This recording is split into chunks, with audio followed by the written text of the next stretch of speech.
Les risques augmentent à un niveau inédit. Voilà qui n'est pas nouveau.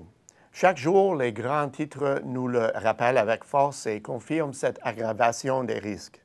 Le phénomène est planétaire, survit sur plusieurs fronts et n'est pas près de disparaître. Il faudra donc prendre plus de risques simplement pour maintenir son chiffre d'affaires. Et si notre objectif est la croissance, notre appétit pour le risque devra aussi s'ajuster. Alors, au chapitre des risques, quels sont les changements majeurs à surveiller? Le risque lié à la réglementation est un risque considérable.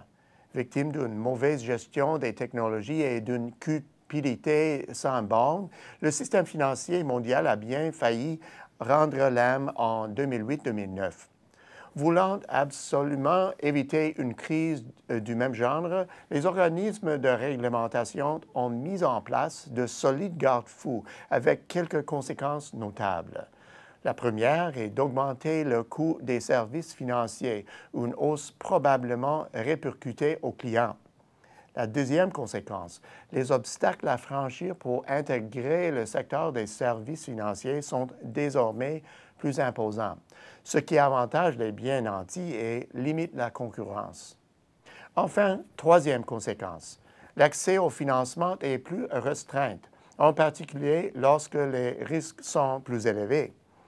De manière générale, l'accès au financement est devenu plus difficile, spécialement pour les entreprises qui cherchent à prendre leur envol ou exportent vers des marchés plus risqués.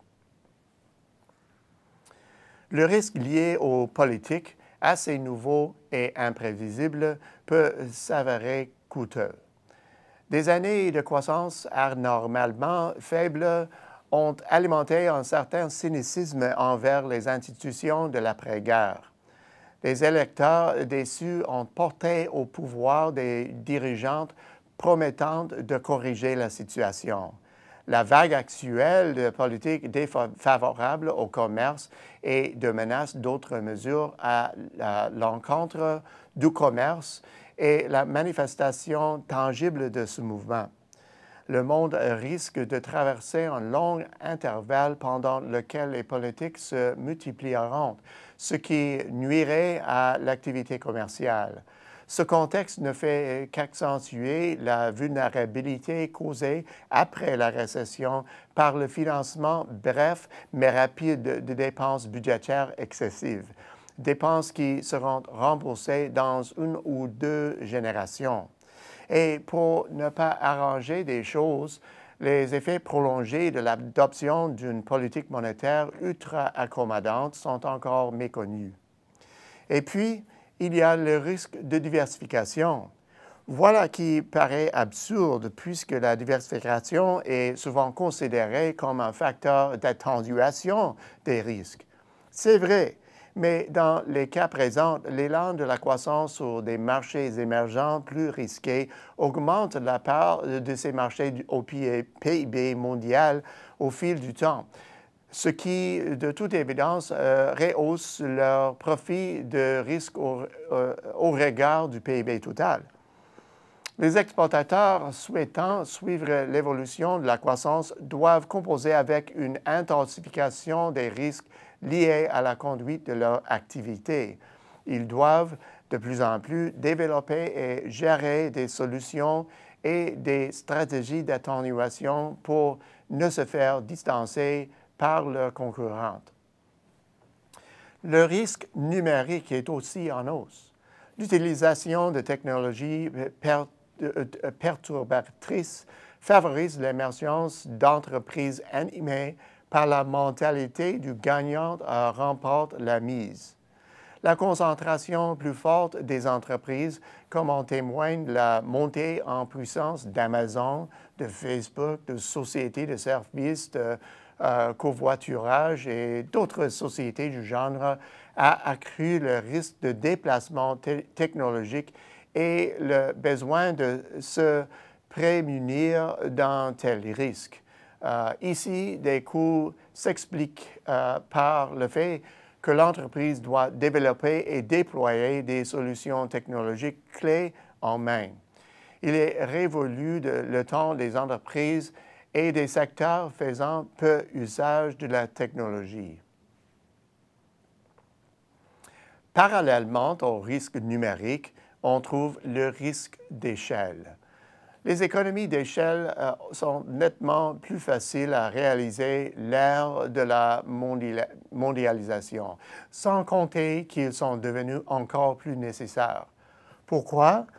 L'évolution et l'ampleur des demandes sur les marchés émergents exigent la mise en place de solutions à grande échelle. Naturellement, les économies les plus petites peinent à rivaliser et doivent assumer un coût sensiblement plus élevé pour avoir droit à ces économies d'échelle. Le risque lié au cycle, même s'il est moins souvent évoqué, est important.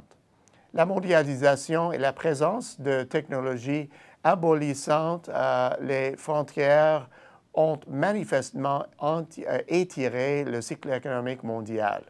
Résultat, nous connaissons maintenant les épisodes plus longs, des sommets plus élevés, des creux plus profonds et des périodes de reprise prolongées.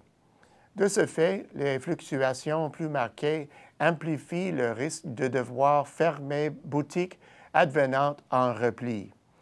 Se protéger d'un tel risque augmente encore une fois le coût de faire des affaires. On pourrait ajouter d'autres risques, mais cette liste est suffisamment longue et pour au moins deux raisons. La première, tous ces risques ne sont pas passagers. Ils continueront à faire partie du paysage et gagneront en intensité. La seconde, nous, Canadiens, cherchons à éviter les risques. C'est dans notre nature. Nous nourrissons l'espoir qu'ils disparaissent plutôt que de décider d'y faire face. Au bout du compte, les risques persisteront car ils s'inscrivent dans une tendance à la hausse à long terme. Pour survivre et prospérer, les exportateurs devront faire de plus en plus appel à des solutions d'atténuation des risques, et notamment celles offertes par EDC. À la semaine prochaine, c'est Peter Hall.